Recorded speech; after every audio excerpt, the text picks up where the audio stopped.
खुदावंद यीशु में आप सब की सलामती हो।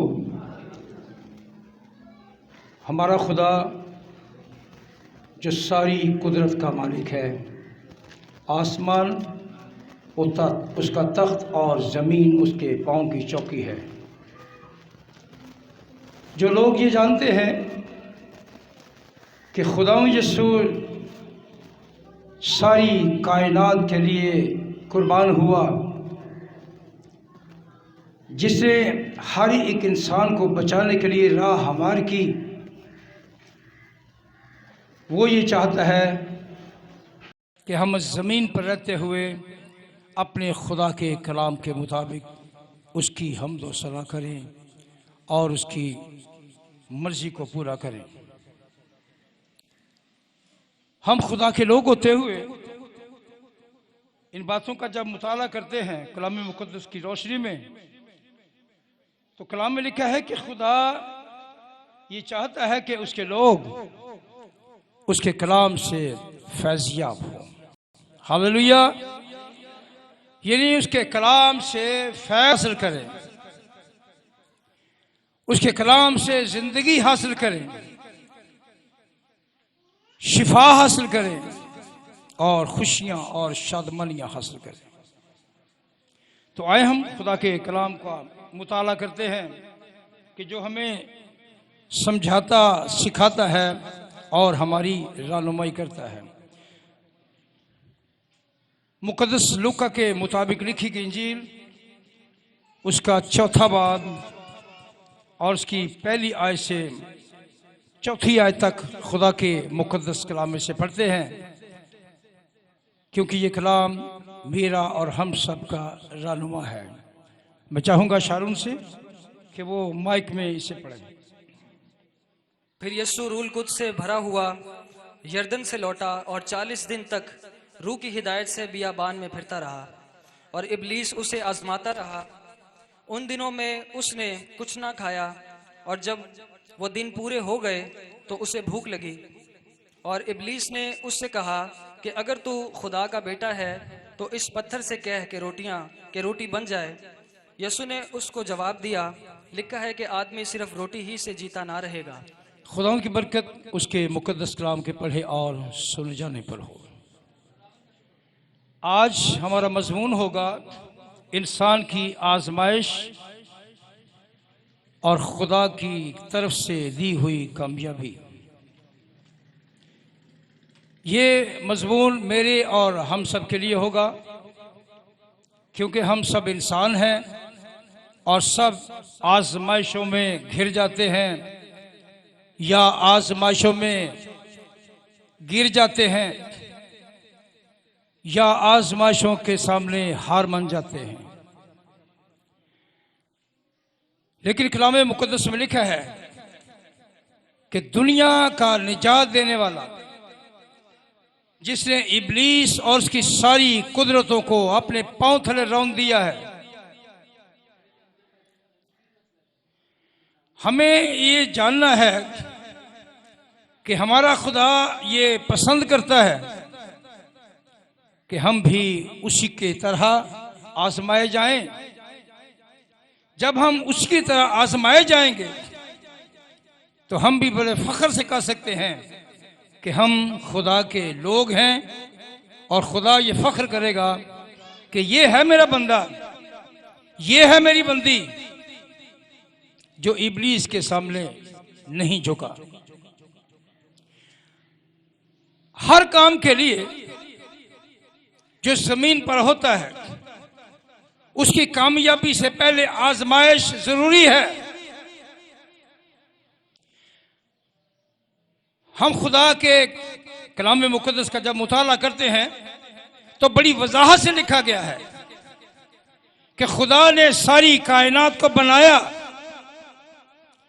आखिर में उसने आदम को और हवा को बनाया और लिखा है कि सारा इख्तियार आदम को दिया और कहा यह सारा बाग तेरे इख्तियार में है, तू इसका फल बेरोक टोक खाना, लेकिन बाग के बीच में जो दरख्त है उसका फल ना तो छूना और ना ही उसे खाना। ये आजमाइश थी। सो ये वो कलाम है जो हम बचपन से सुनते आ रहे हैं कि खुदा ने एक आजमाइश रखी और कलाम में लिखा है कि आजमाने वाले ने आदम को आजमाया, हवा को आजमाया और वो इस आजमाइश में नाकाम हो गए। इस आजमाइश में आदम और हवा नाकाम हो गए। तो इसका नतीजा भी मैं और आप जानते हैं कि उनको बाग़े अदन से निकाल में मुक़द्दस में लिखा है कि खुदावंद यीशु मसीह के पास इब्लीस ने आकर फौरन हमला किया। कब? जब खुदावंद यीशु मसीह महसूस कर रहा है कि भूखा है, कुछ खाने के लिए तलब कर रहा है, तो लिखा है कि आजमाने वाले ने पास आकर फौरन ये कहा कि अगर तू खुदा का बेटा है तो फरमा ये पत्थर रोटियां बन जाएं। इसका जवाब भी आपने सुना कि आदमी सिर्फ रोटी ही से जीता ना रहेगा, बल्कि हर उस बात से जो खुदा के मुंह से निकलती है। तो मैं और आप इंसान होते हुए एक चीज की धुन में रहते हैं, और वो क्या है? रोटी। रोटी रोटी। कलाम मुकद्दस में खुदा का वादा है कि तू मेरी इबादत करना, तब मैं तेरी रोटी पानी पर बरकत दूंगा और तेरे बीच से बीमारी को दूर कर दूंगा। तो मैं और आप इस जमीन पर रहते हुए जानबूझ के इब्लीस का शिकार होते हैं और फिर ये कहते हैं खुदा ये है कि हम इंसान होते हुए तमाम ख्वाहिशात पर गालिब आए और ये देखें क्या हम खुदा की मर्जी के मुताबिक उसकी इबादत करते हैं। अगर नहीं करते तो फैसला तो सामने आ गया, फैसला तो हो चुका कि हम खुदा की इबादत तो करते नहीं, हम उसके मुताबिक तो चलते नहीं। अपनी मेहनत से आप कुछ नहीं कर सकते, कुछ भी नहीं। बड़ी बड़ी दुनिया को अब देखें, जो खुदा के साथ चले उनकी आजमाइश हुई। नबियों की, सुरमाओं की, खुदा के लोगों की, इवन के यीशु मसीह की आजमाइश हुई।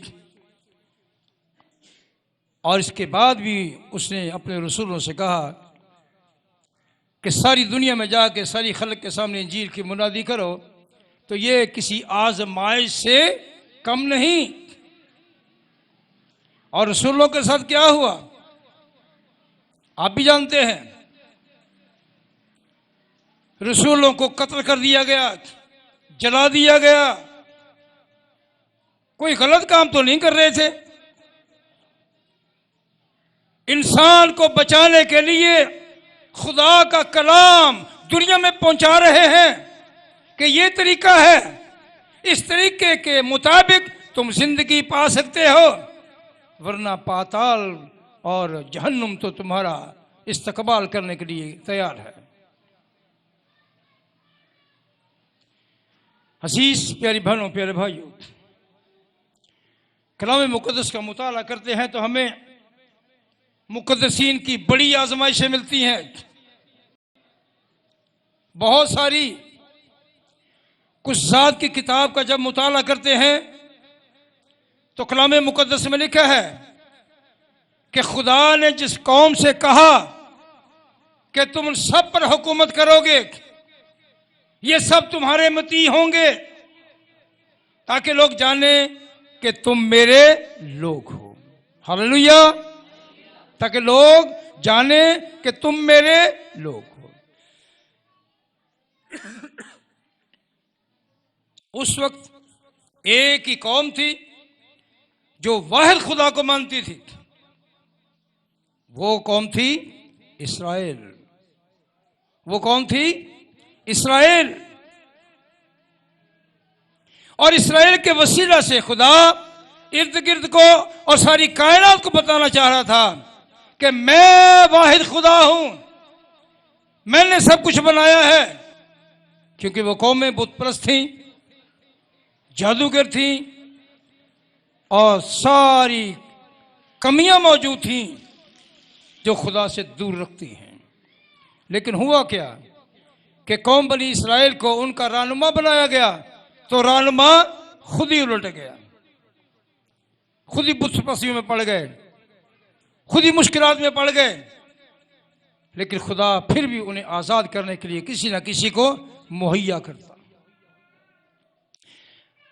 कुछ साल की किताब में लिखा है, सिंगल के लिए या एक के लिए काजी इस्तेमाल होता है और जमा कुज़ात, काजियों की, यानी कि काजी जो है ये इसकी जमा है कुज़ात, बहुत सारे काजी। तो लिखा है कि खुदा ने एक बंदे को मखसूस किया, कलाम पर गौर करें। उस बंदे का नाम क्या है? शमसून। खुदा ने वादा किया कि मैं कौम बनी इस्राएल को फलस्तियों की गुलामी से आजाद करूंगा। ये फलस्तीन जो आज फलस्तीनी है, ये फलस्तीन है, ये बुतप्रस्त थे, ये पहले भी खुदा के लोगों के खिलाफ थे, ये आज भी उनके खिलाफ हैं। ये कोई हैरानी की या खौफ की बात नहीं है कि मैं ये बात क्यों कर रहा हूं, कलाम कर रहा है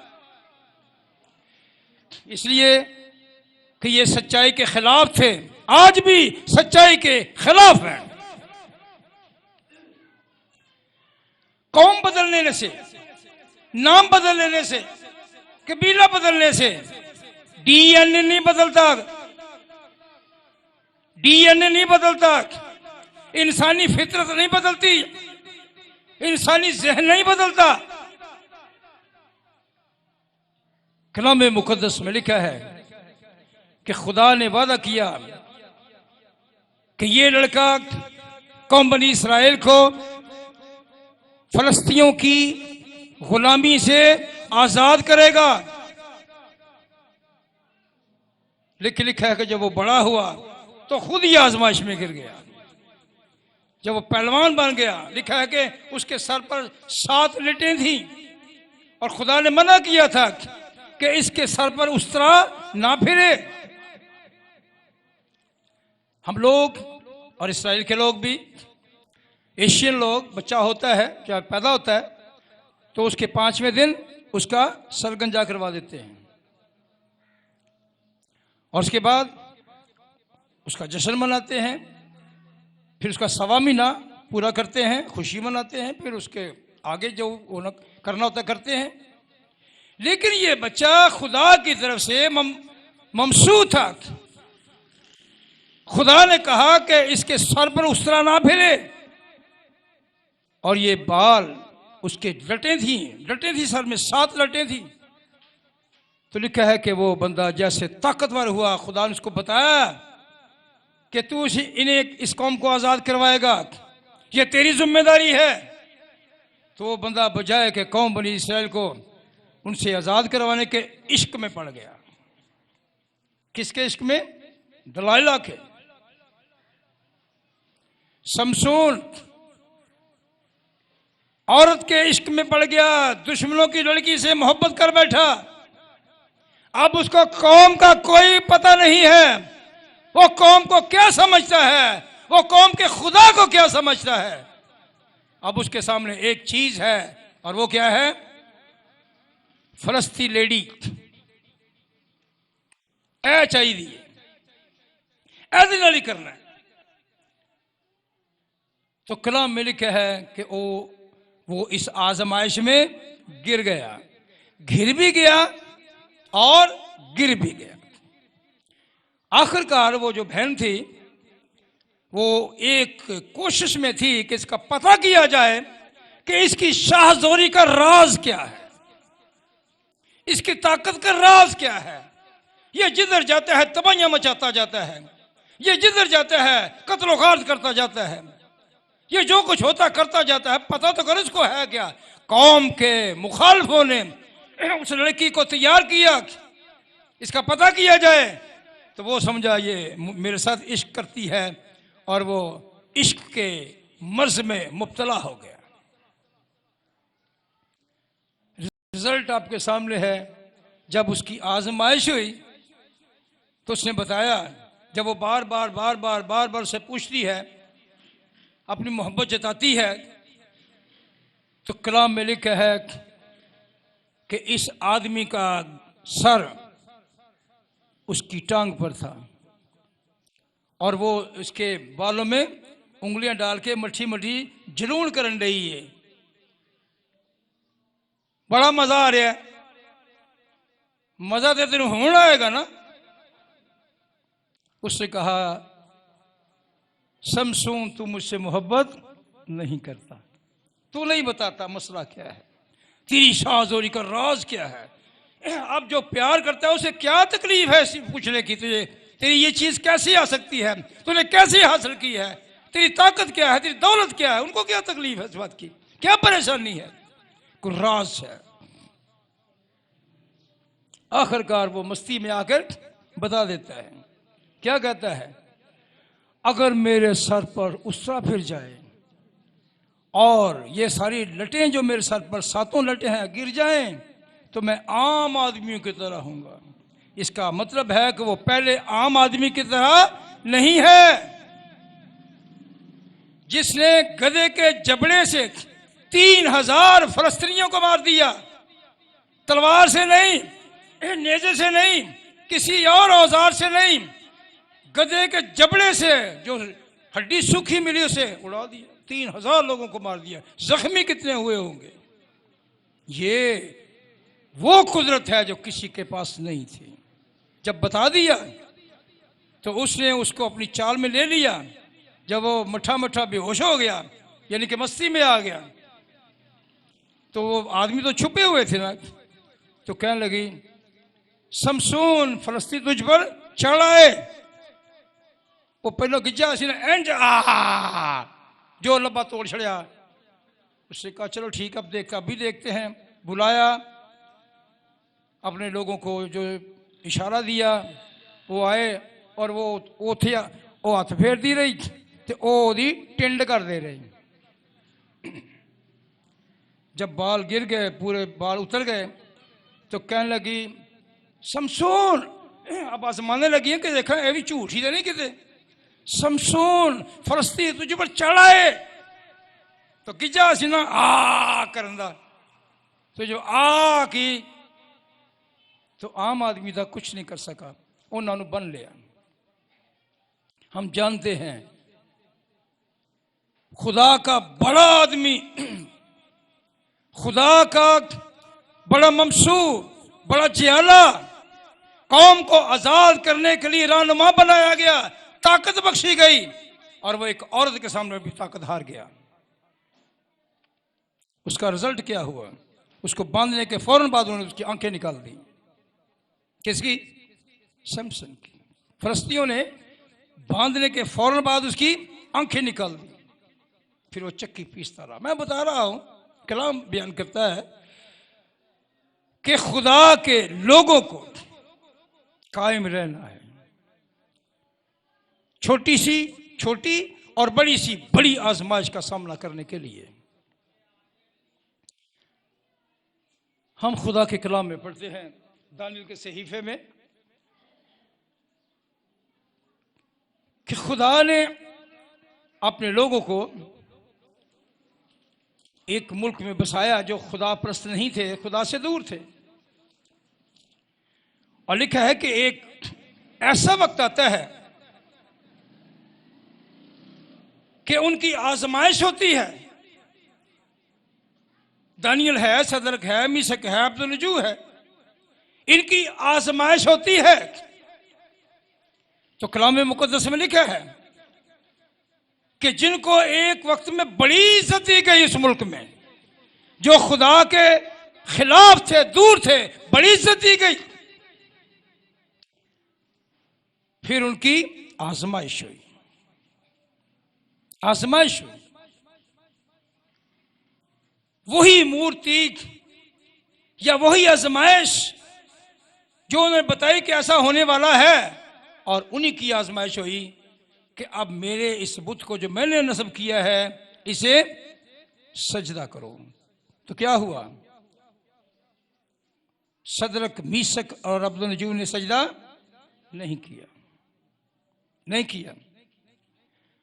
तो उन्हें बताया कि तुम्हें मालूम हो जाए कि बादशाह का ये सख्ती से हुक्म है कि अगर कुछ उसकी नस्ब की या गाड़ी हुई मूर्ति को सजदा ना किया गया, या जो नहीं करता उसे उठा के आग की भट्टी में फेंक दिया जाए। उन्होंने कहा हम ऐसा नहीं कर सकते, ना हम आग से डरते हैं, ना आग जलाने वालों से डरते हैं, और ना इस मूर्ति को सजदा करेंगे। हम खुदावंद अपने खुदा की इबादत करते हैं, उसी को सजदा करेंगे। आप इस वाक्य से वाकिफ हैं? ये हुक्म ताकीदी था, बादशाह की तरफ से सख्ती से हुक्म था, लेकिन 3 लोगों ने इस पूरे इज्तिमा में इनकार किया, सारी कौमों ने, क्योंकि सारे ने बुत परस्त है, चाहे कोई इस मुल्क का हो, उस मुल्क का हो, उस मुल्क कहीं से भी हो। लेकिन लिखा कि 3 लोगों को चलती आग से भी 7 गुना तेज करके उसमें फिकवाया गया। तो क्या सदरक, मीसक, अब्दुन्नजूर इस आजमाइश में नाकाम रहे? वो चीकन लाग पे उन्होंने सानों सुटियो, सानों सुटे से जो आखोगे सी करेंगे। उन्होंने कहा बादशाह हमारा खुदा इस आग से बचा लेने की कुदरत रखता है। उन्होंने कहा ना भी बचाए, क्या कहा? ना भी बचाए तो परवाह नहीं, हम तेरी मूर्ति को सजदा नहीं करेंगे।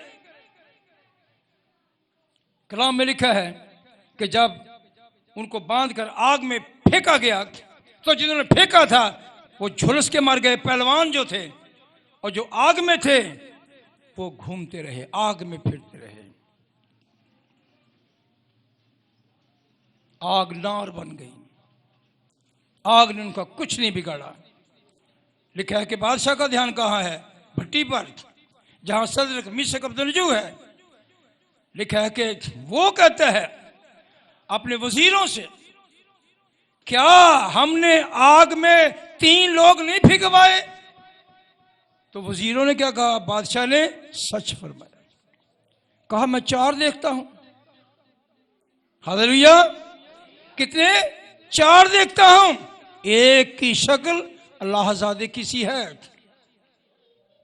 अल्लाह, मैंने कई दफा बताया है, अल्लाह अरामी जुबान का लफ्ज है जिसका मतलब है खुदा, देवता, जिसको अल्लाह कहते हैं।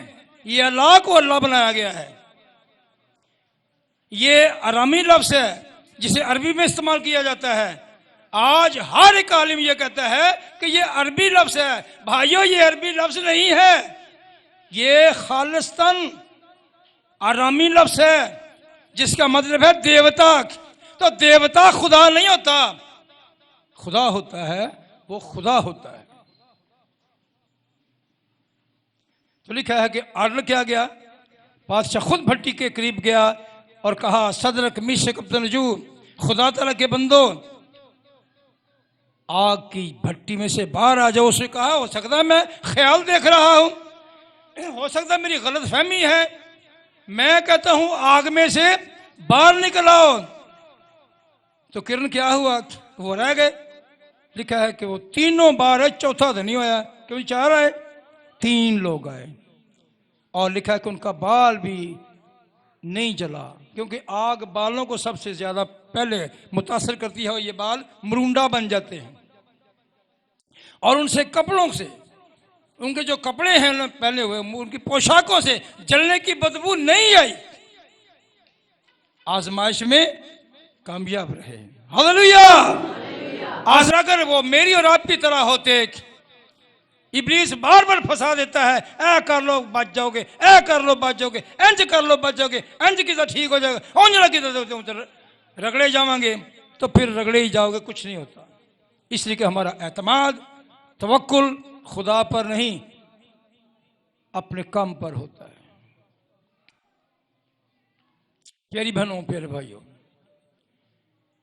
खुदा मेरी और आपकी रहनुमाई करता रहा है, आज भी करता है, और जब तक खुदा यीशु दोबारा आ नहीं जाता, इसी तरह हमारी रहनुमाई करता रहेगा।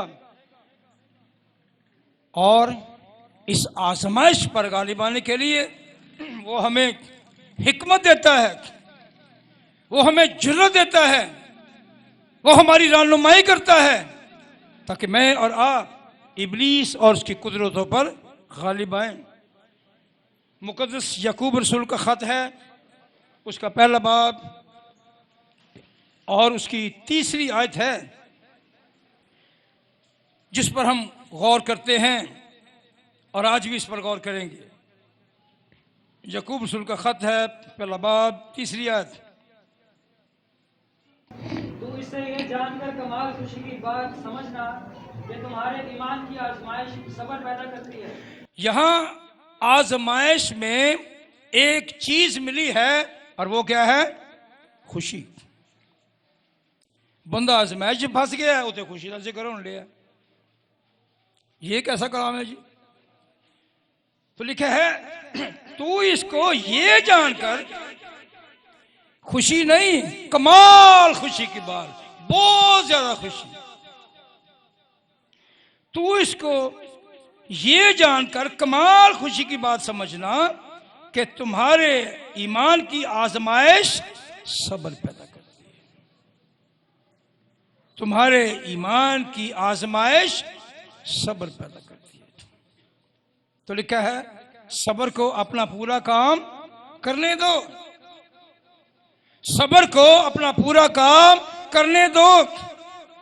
जब हम सब्र के मुताबिक अमल करने की कोशिश करेंगे, तो लिखा है कि हमारा खुदा वो सब कुछ जिसकी हम तवक्को भी नहीं कर सकते अता कर दे।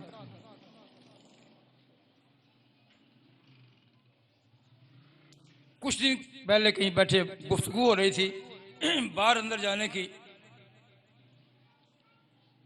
तो मैंने कहा मेरी गवाही है कि मैंने कोई कोशिश नहीं की, किसी से नहीं कहा, लेकिन खुदा वसाइल पैदा किए और खुदा ने मुझे लंबा सफर करवाया।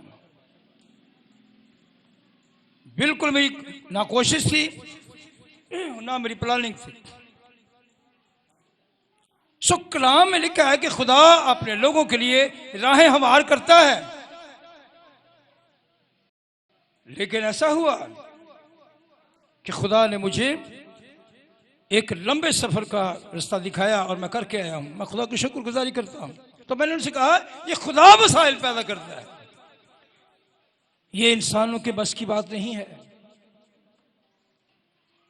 और यहां मुकद्दस पौलुस याकूब रसूल फरमा रहा है, तू इसको ये जानकर कमाल खुशी की बात समझना कि तुम्हारे ईमान की आजमाइश सब्र करती है। कलाम में मुकद्दस में लिखा है, जो लोग भेजे जाते हैं वो मुबारक हैं, लेकिन भेजे जाने से पहले वो आजमाए जाते हैं। हमारे मुल्क जी की आजमाइश हुई, उसकी आजमाइश ना भी होती तो वो गालिब है, लेकिन उसने बातों से काम नहीं चलाया, अमल से काम चलाया है, करके दिखाया है। फिर ये कहा ऐसा करना है, जान देने तक वफादार रहना है, तो जिंदगी का ताज पाएगा, जिंदगी का ताज। मैं खुदा की खादम के मुतालिक पढ़ रहा था, उन्होंने यीशु की मुनादी करते हुए पकड़ लिया, बड़ी सख्तियां की और आखिरकार ये कहा कि अगर तू जिसकी मुनादी करता है इसका इनकार करे और इस पर लानत भेजे तो तू बच सकता है। उसने कहा,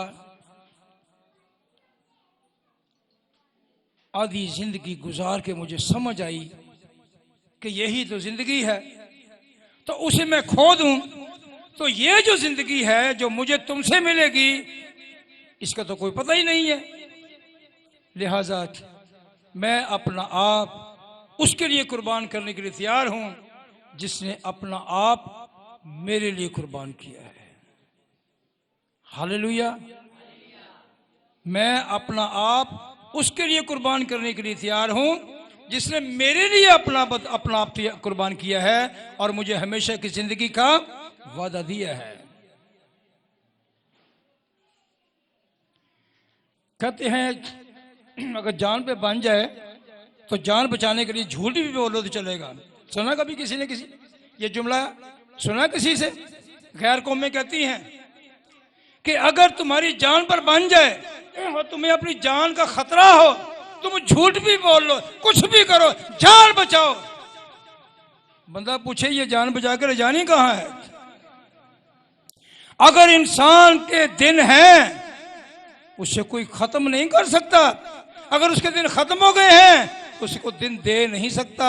लेकिन जिसके पास दिन देने के लिए, दिन बढ़ाने के लिए सब इख्तियार है, उसका नाम खुदा मुजस्सम है। हालेलुया। ये हैं आजमाइशें जिन पर खुदा के लोगों को गालिबाना है और वो मुबारक हैं। उनके लिए कमाल खुशी की बात है कि वो अपने खुदा की इस मोहब्बत में बढ़े। पहला पतरस है, उसका चौथा बाब, उसकी 12वीं आयत है। देखिए कि खुदा किस तरह से अपने लोगों के साथ हम कलाम है और किस तरह से अपने लोगों की रहनुमाई करता है ताकि वो किसी आजमाइश में घिर ना जाए और इब्लीस को खुश ना कर दे। और इब्लीस कहने से नहीं कि मैं तुझे हुक्म देता हूं, तू मेरे पांव के नीचे है, फलां है, ढिमका है, इससे नहीं जाता। वो आंदा अपने बंदे ने को मसला, ये सारे मदारीगारी ने, मदारीगारों का सुना ना, उनके अपने बंदे वहां होते हैं जो मदारीगर का साथ दे रहे होते हैं। लोग समझते हैं कि ये वो हैं जिन पर इसका असर हो गया है, लेकिन खुदा यीशु ये चाहता है कि हम उसके कलाम को अपनी जिंदगी में रख के हर आजमाइश पर गालिब आए। पहला पतरस चौथा बाब 12वीं आयत। ऐ प्यारो, जो मुसीबत की आग तुम्हारी आजमाइश के लिए तुम में भड़की है, ये समझकर उससे ताजुब ना करो कि ये एक अनोखी बात हम पर वाक़या हुई है। बड़ी वाज़ेह तालीम है, बड़ी वजाहत से बयान किया गया है, अपने लोगों को जुर्रत दी है। ऐ प्यारो, जो मुसीबत की आग तुम्हारी आजमाइश के लिए तुम में भड़की है, ये समझकर उससे ताज्जुब या हैरान ना हो कि ये एक अनोखी बात है, अनोखी बात हम पर वाक़ई हुई है। ये अनोखी नहीं है, ये मुक़द्दसीन की शुरू से आजमाइश होती रही है और वो आजमाइशों में पूरे उतरते रहे हैं, लेकिन बहुत सारे नहीं भी उतरे। जिसे मैंने शमसून का वाक़या दिया है। खुदा यीशु मसीह ने 12 शागिर्द चुने। क्या खुदा यीशु मसीह के चुनाव में फर्क है? खुदा यीशु मसीह के चुनाव में फर्क नहीं है। अब वो चुनाव करके ये देखना चाहता है कि कोई कितना मजबूत है। बाकी भी तो उसके साथ ही हैं। देखिए कि यहूदा इस्करियोती जिसके पास चंदे की थैली रहती है, क्योंकि यीशु मसीह की कोई जेब नहीं थी, वो अपने पास पैसे नहीं रखता था।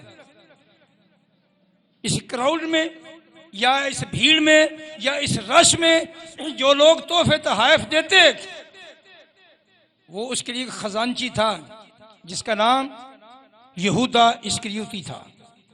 वो सारा रुपया पैसा उसमें रहता, तो लिखा है कि वो चंदे में से निकाल भी लेता था अपने काम के लिए, इसलिए कि वो चोर था, इसलिए कि वो चोर था।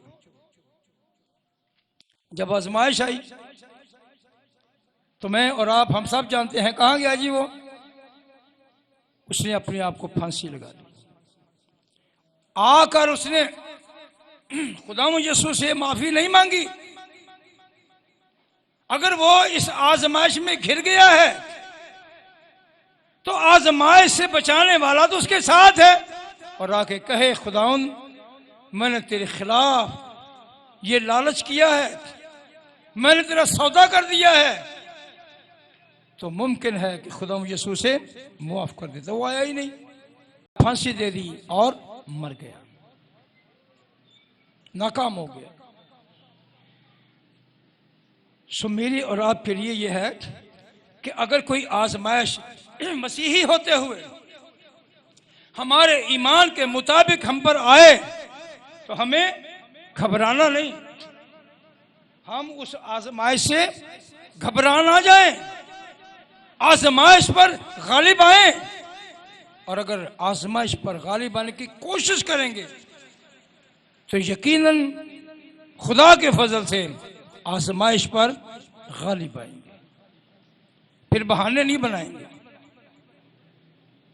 बहाने उस वक्त बनते हैं जब हमारे पल्ले कुछ नहीं होता, जब हम बात को समझ नहीं रहे होते, फिर अपना मलबा दूसरे पर डाल देते हैं। जिस हवा ने अपना मलबा आदम पर डाल दिया और आदम ने अपना मलबा हवा पर डाल दिया। अगर अपना अपना कसूर दोनों मान जाते तो क्या खुदा उनको बागेदन से निकालता जी? नहीं, इधर ध्यान नहीं गया कि ये तो रहीमो गफूर है, ये तो माफ करने वाला खुदा है, ये हमारा क्रिएटर है, ये हमारा मालिक है, हमारा बनाने वाला है। और कहते हैं खुदा हमसे गुनाह हो गया है, हुक्म मजूरी हो गई है, हमें मुआफ कर दे। सिलसिला चलता रहता है। खुदा ने हर दौर में अपने लोगों की मुहाफजत की है। जब हम पुराने अहदनामे में आते हैं तो मलाकी नबी का सहीफा है, तो खुदा ने अपने बंदे मलाकी को, पुराने अहदनामा का आखिरी सहीफा है ये, और इसके मलाकी नबी के सहीफे में आप देखते हैं 3 बाब की 5वीं आयत, तो बड़ी वजाहत से बयान किया है। हम गौर करेंगे बात पर जी। मलाकी का सहीफा है 3 बाब 5वीं आयत है। और मैं अदालत के लिए तुम्हारे नजदीक आऊंगा और जादूगरों और बदकारों और झूठी कसम खाने वालों के खिलाफ और उनके खिलाफ भी जो मजदूरों की मजदूरी नहीं देते और बेवाओं और यतीम पर सितम करते और मुसाफिरों की हक तलफी करते हैं और मुझसे नहीं डरते, मुस्तैद गवाह हूँगा, रब्बुल पाक फरमाता है। आपने ये लोग तो सुने हैं जिनके खिलाफ बात हुई है। कब होगी जी ये? जब अदालत होगी। जब खुदा अदालत करेगा तो फिर वो अदालत करेगा, वो ना वो किसी का बाप होगा और ना वो किसी का मालिक होगा। अदालत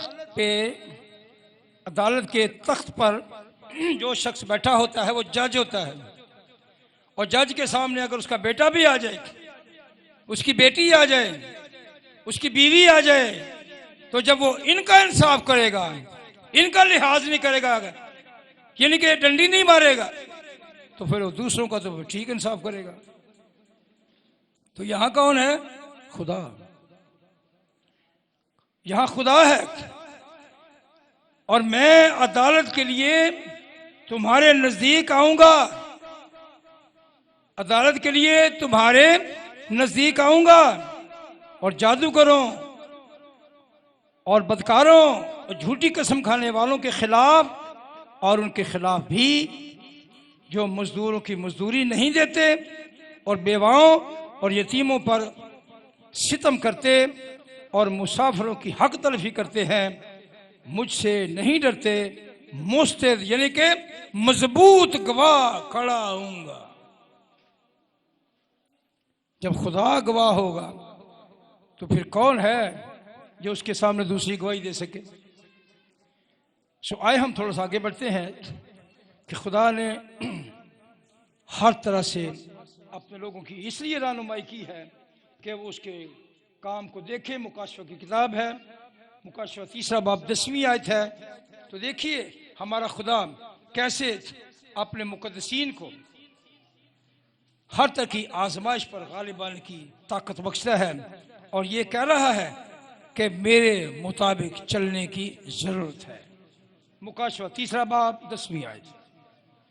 मैंने सब्र के कलाम पर अमल किया है, इसलिए मैं भी आजमाइश के उस वक्त तेरी हिफाजत करूंगा जो जमीन के रहने वालों के आजमाने के लिए तमाम दुनिया पर आने वाला है।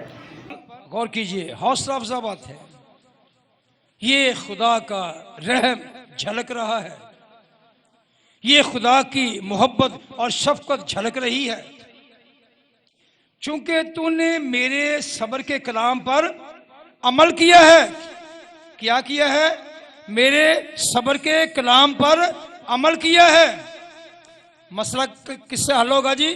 अमल करने पर, सिर्फ कहने पर नहीं बल्कि अमल करने पर। इसलिए मैं भी आजमाइश के उस वक्त तेरी हिफाजत करूंगा। कब हिफाजत करेगा जी? जब आजमाइश आएगी तो फिर मैं तेरी हिफाजत करूंगा।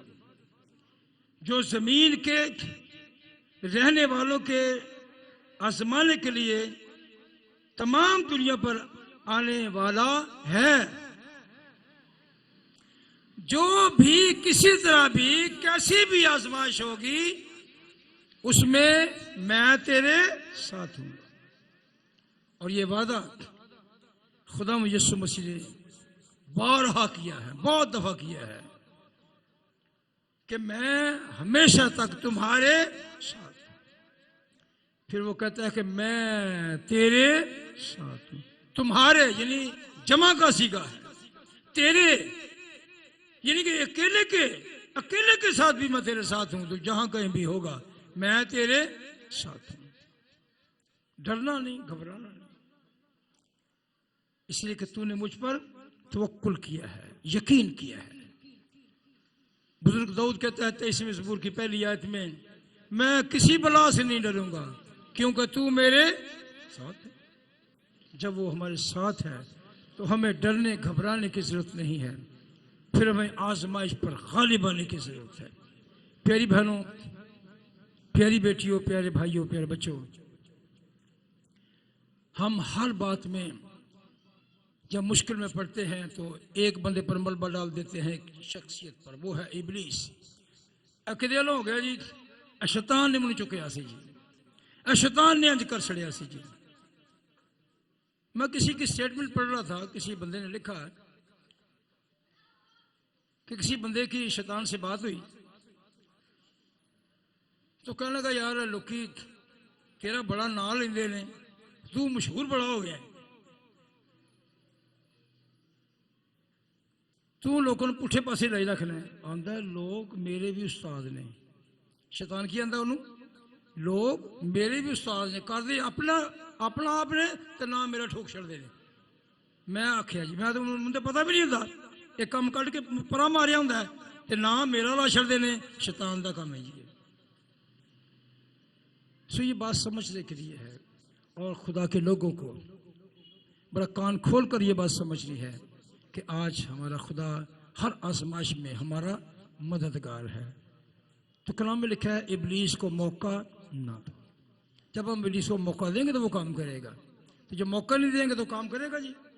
उसको मौका नहीं देंगे तो काम नहीं कर ही नहीं सकता। सो खुदा मुझे और आपको इस कलाम के मुताबिक सोचने, समझने और अमल करने की भारी तौफीक बख्शे। खुदा आपको बरकत दे। अपनी आंखें बंद करें, दुआ करें।